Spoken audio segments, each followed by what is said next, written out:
bienvenue sur Wisdom Painting Minis. Un Space Marine vous dira qu'une armure bien briquée et bien entretenue prévient de la corrosion. Moi je vous dirais que les Space Marines sont de sales petites maniaques de la propreté. Parce qu'une belle armure bien rouillée va donner beaucoup plus d'intérêt à votre armée. Aujourd'hui on va voir différentes méthodologies pour appliquer de la rouille, de la corrosion ou de l'oxydation sur des pièces de métal, sur une gamme zombicide, sur une gamme Warhammer. On se retrouve tout de suite. Concernant les modèles, alors j'ai préparé un Fatty de la boîte de Green Horde, essentiellement avec de la peinture contraste.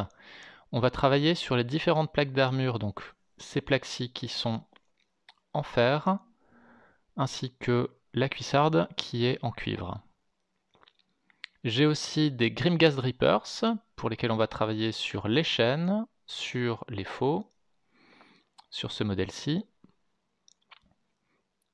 Ici, on va avoir une cloche ainsi que d'autres petites cloches attachées à des chaînes qu'on va aussi travailler en cuivre et pour lesquelles donc on va travailler essentiellement l'oxydation. Et finalement, on va travailler sur un container 40K sur lequel on va appliquer des effets de vieillissement de peinture. Et Jean-Pierre, qu'est-ce que tu fais là? Non. Non, Jean-Pierre, ce n'est pas ta vidéo. Bientôt. Allez, va-t'en. Bon, désolé pour le contretemps. On va donc commencer à attaquer la couche de base, donc LED Belcher au niveau des plaques en fer. 2 fines couches comme d'habitude, histoire de ne pas perdre les détails.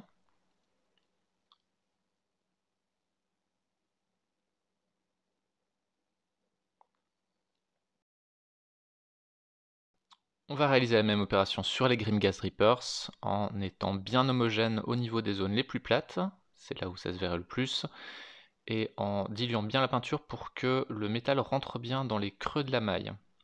Pareil pour les chaînes, histoire d'éviter d'avoir encore du noir, on va bien en appliquer partout.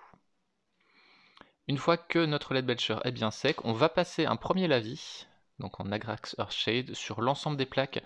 On peut se permettre d'avoir une bonne grosse couche sur cette étape, puisque de toute façon la couleur LED Belcher de base restera très peu visible sur la finalité de la miniature.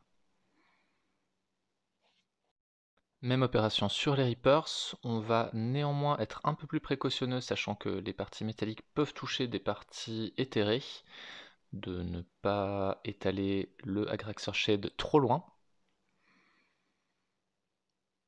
Et même chose sur les chaînes. Alors les chaînes sur cette figurine rentrent sous la robe. Il n'est pas nécessaire de mettre le lavis absolument partout dessous, puisque de toute façon nous ne verrons pas cette partie une fois la figurine terminée. On a laissé sécher le lavis sur l'ensemble des figurines. On va utiliser une première peinture technique qui va nous permettre de travailler la rouille, qui est le Typhus Corrosion. Le Typhus Corrosion fonctionne un petit peu comme les peintures textures pour socle, dans ce sens où elle a des particules dedans qui vont épaissir la zone. On va donc en appliquer sur toutes les plaques d'armure en essayant d'éviter les endroits où on a le plus de détails. Pour la simple et bonne raison que cette peinture va rester épaisse, va nous faire une surcouche au niveau de la plaque d'armure qui va nous faire un effet de métal corrodé. Donc c'est pour ça qu'on va éviter les endroits où on a des rivets ou ce type de choses, ainsi que les endroits où on a les creux les plus importants, sans quoi on va tout simplement perdre le creux. Et une fois que cette peinture sera appliquée, on va la laisser sécher. On a laissé la figurine se reposer pendant environ un quart d'heure, le temps que ça soit bien sec. On va attaquer un brossage à sec avec du Ryza Rust sur l'ensemble des plaques d'armure. Sachant que cette étape arrivera assez tard dans la miniature, je recommande d'utiliser un petit pinceau de brossage à sec, histoire d'éviter de toucher les autres parties. Un brossage à sec assez conséquent. Et on peut aussi faire ce qu'on appelle du stippling, c'est-à-dire appliquer des coups de pinceau droit dessus afin de renforcer l'effet de rouille et de brossage sur l'ensemble de la figurine. On réalise la même chose sur les Reapers. On peut se permettre d'avoir un effet assez fort à ce stade, sachant que de toute façon ce n'est pas le dernier effet qu'on va appliquer au niveau des pièces métalliques. Le stippling peut très bien marcher aussi sur des larges zones comme la faux, sachant que ça donnera un effet un petit peu moins cohérent et homogène à la pièce.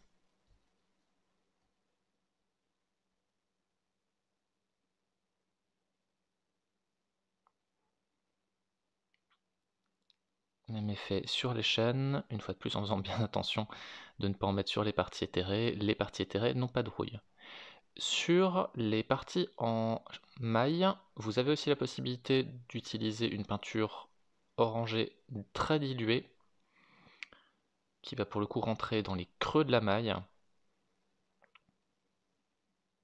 Et à partir du moment où vous trouvez qu'il y en a trop, on peut reprendre un sopalin pour récupérer le trop, ce qui laissera la peinture dans les creux et laissera la maille apparente sur les autres endroits.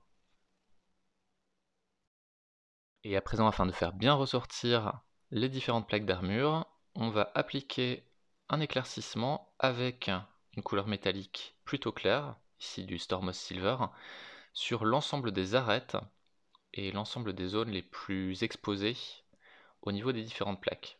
Ça nous permet de nous rappeler qu'il s'agit bien de plaques d'armure et pas de cuir ou de bois ou d'une autre matière. Et voici le résultat final.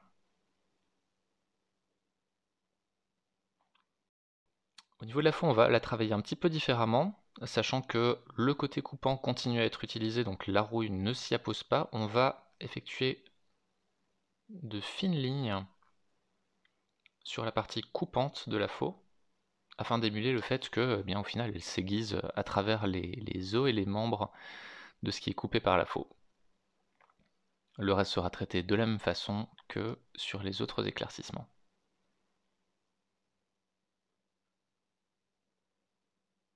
Voilà le résultat final, qui donne un petit effet bien sympathique. Dernière étape, si on trouve que les plaques sont un peu trop oranges, on a la possibilité à ce stade de remettre un lavis en Agraxer Shade dans les différents creux et toutes les zones qui au final ressortent un petit peu moins. Ça nous permettra aussi de donner un petit peu plus de profondeur à ces différentes plaques. Et concernant la maille, on va travailler ça différemment. On va pour le coup réeffectuer un brossage à sec avec un pinceau plus fin qu'un brossage à sec normal pour mieux faire ressortir l'ensemble de la maille. On va à présent attaquer le cuivre. Bon, la couche de base, j'ai plus besoin de vous expliquer. 2 couches fines sur l'ensemble des parties cuivrées. Ça va concerner la cuissarde pour le fatty. Et ça va concerner l'ensemble des cloches sur le deuxième Reaper.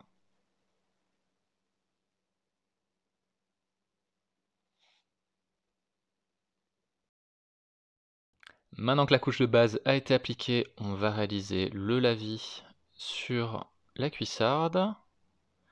De la même façon, on peut se permettre de le faire de façon assez grossière, que ce soit sur cette figurine-là ou sur les autres éléments du Reaper, sachant que ça sera loin d'être le dernier lavis qu'on pose dessus. On évite de repasser sur les parties éthérées. Et on va ensuite appliquer du Nihilakh Oxide, qui est une peinture technique qui va nous réaliser un effet de vert de gris sur l'ensemble de ces pièces. Alors on peut soit l'appliquer de façon très ciblée sur les creux comme un lavis en creux, tel que je le fais là. On va aussi pouvoir, si on le souhaite, l'appliquer d'une façon plus générale sur l'ensemble de la partie cuivrée.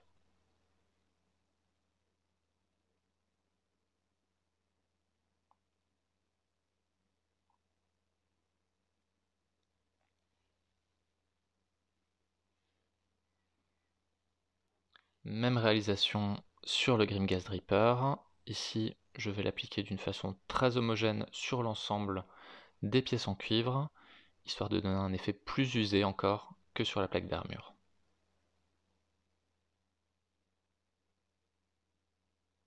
Exactement comme un lavis classique, au niveau du Nihilakh Oxide, on a la possibilité de l'appliquer plus ou moins pour avoir un effet plus ou moins fort, et on peut en retirer à partir du moment où la peinture n'a pas encore commencé à sécher, si on trouve que l'effet est trop fort. Une fois que le Nihilakh Oxide a bien séché, on va réaliser les éclaircissements. Donc pour ça j'utilise du H-Nut Copper, et sur cette première figurine je vais uniquement faire du Edge Highlight, donc je vais attaquer les zones les plus proéminentes. Je vais aussi réaliser quelques petites lignes sur les plaques les plus plates afin de les faire ressortir. Et voilà donc le résultat final pour cette figurine-ci. Sur les cloches, sachant qu'elles sont très séparées du reste de la figurine, j'ai décidé de plutôt utiliser un brossage à sec. Les brossages à sec sur des métalliques ne rendent pas exactement comme sur de la peinture classique, on voit moins, on va dire, les coups de pinceau, donc on peut se permettre de faire un bon gros brossage à sec sur ce type de figurine, ce qui va nous laisser les effets d'oxydation uniquement dans les creux de la figurine. Et voilà pour le résultat final. Dernier petit détail, sachant que on ne verra jamais la figurine de très près, il est important de bien marquer les détails. On va donc réaliser sur les deux figurines un dernier éclaircissement, cette fois-ci vraiment en Edge Highlight, avec du Stormmost Silver,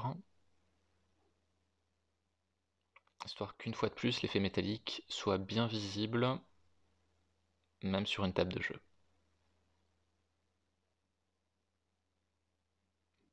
Et voici notre dernière figurine,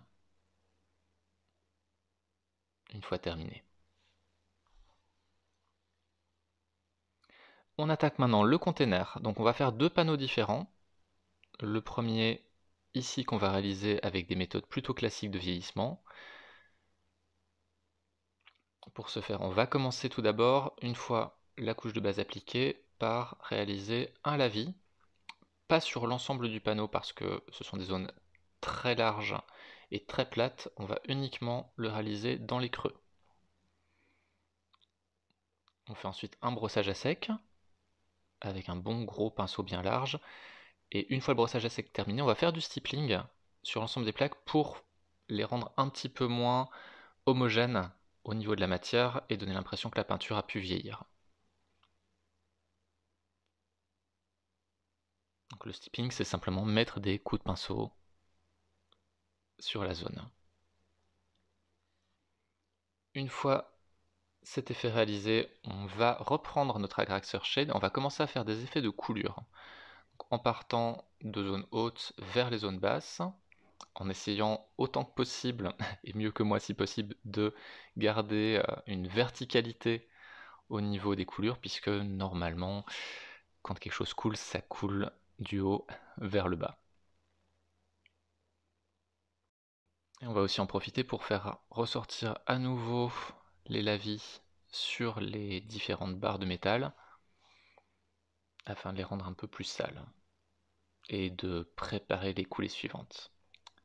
Et pour celle-ci, en fait, on va reprendre un Troll Slayer Orange, et on va réaliser à peu près ce qu'on a fait avec le Agraxer Shade, en étant juste un peu plus précautionneux de ne pas en mettre sur toute la zone, uniquement sur le centre des différentes coulées, ce qui va nous donner l'impression qu'on a eu une salissure qui a coulé et que la rouille a ensuite coulé sur cette zone. Ça va tout simplement nous permettre de faire mieux ressortir la coulure de rouille.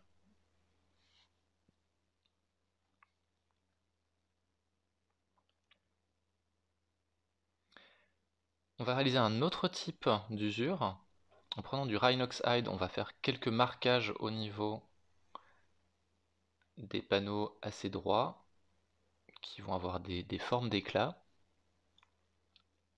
qu'on va ensuite rehausser avec un éclaircissement de la couleur un peu plus claire qu'on a pu utiliser pour le brossage à sec. Et on va en fait faire le contour de chacun des impacts qu'on a pu réaliser.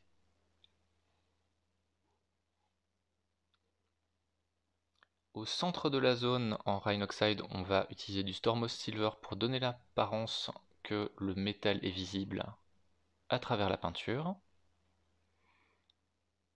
Et on va ensuite reprendre notre Troll Slayer Orange très dilué, et on va réaliser les coulures directement depuis ces points.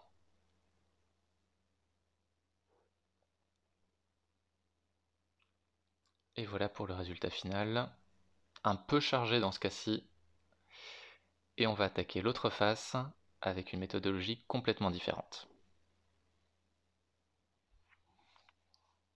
On va pour ça utiliser du Martian Iron Earth, qui est à la base une peinture qu'on va utiliser pour les socles, et qui fait un effet craquelé de terre martienne un peu trop sèche. Cette couleur sera mieux que les autres peintures texturées à craquelure, tout simplement parce qu'elle va nous permettre déjà de base d'avoir une couleur de rouille qui nous sera très utile pour la suite. Au niveau de l'application, on ne va pas l'appliquer de façon homogène, on essaye d'avoir des zones plus épaisses, des zones moins épaisses sur l'ensemble des panneaux, parce que les craquelures seront plus importantes là où on a mis plus de peinture. Donc pour le coup, c'est à la discrétion de chacun de faire des craquelures plus ou moins grosses, d'en étaler partout ou pas partout. Vous faites comme vous voulez. On va malgré tout reprendre le pinceau sans Martian Iron Earth dessus pour réétaler un tout petit peu de peinture sur les zones où on n'en a pas, afin d'avoir un effet homogène sur l'ensemble des plaques.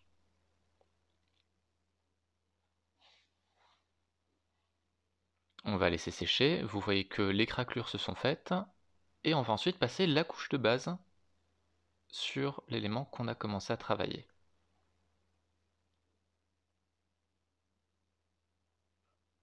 Alors je conseille à ce niveau-là d'utiliser une peinture très diluée, quitte à passer plus de 2 couches, parce qu'on n'a vraiment pas envie de perdre les détails. Voilà le résultat après 2 couches. On va reprendre notre Troll Slayer Orange, et on va en appliquer sur tous les endroits où on a des crevasses, en étant bien attentif que l'important est d'en mettre dans les creux. On ne va pas naturellement sur ce type de taille réussir à en mettre uniquement dans les creux, mais l'important est qu'on en ait dans tous les creux qui sont créés par les crevasses. On va laisser sécher. La peinture est bien sèche. On va réaliser une sorte de brossage à sec, à part qu'on va beaucoup moins retirer la peinture au niveau du pinceau. On va la laisser un peu humide. On va par contre travailler exactement comme un brossage à sec. Ce que ça va faire, c'est qu'on va se retrouver avec une vraie couche de base, sauf que normalement, vu qu'on a brossé à sec, les creux ne vont pas être remplis, et ça va nous permettre de garder le orange dans les creux, tout en ayant de nouveau une couche de base homogène. Ensuite, avec une aiguille, on va gratter certaines des parties qui ont crevassé, et en ayant utilisé du Martian Iron Earth, on va avoir tout simplement une couleur de rouille qui va ressortir sur ces zones. On peut le faire à beaucoup d'endroits, on peut juste le faire à quelques endroits pour donner un aspect écaillé. On repasse à l'étape du lavis, qu'on va réaliser tout simplement comme on a pu le faire sur le premier panneau. Et on réalise ensuite le brossage à sec et le stippling exactement comme on l'a fait sur le panneau de l'autre côté. Ça va refaire sortir les crevasses, ça va nous faire ressortir tous les détails d'usure. Et ça va une fois de plus nous donner l'impression que le panneau est un peu gondolé et que la peinture a commencé à vieillir sur les différentes zones. Et voici le résultat final. Donc dans la vidéo aujourd'hui, on a vu 3 méthodes différentes. On a donc pu voir de quelle façon vieillir des plaques d'armure. On a pu voir de quelle façon réaliser des effets de rouille sur des armes. Et on a pu voir de quelle façon traiter les oxydations sur les objets en cuivre ou en bronze. Je vous remercie d'avoir suivi cette vidéo. Si vous voulez voir les suivantes, je vous invite à vous abonner. Entre temps, naturellement, je vous invite à partager la vidéo, à la liker, et on se retrouve très bientôt pour des... Non, Jean-Pierre, on a dit la prochaine vidéo. Je vous laisse avec la galerie. D'ici là, portez-vous bien, et à très bientôt.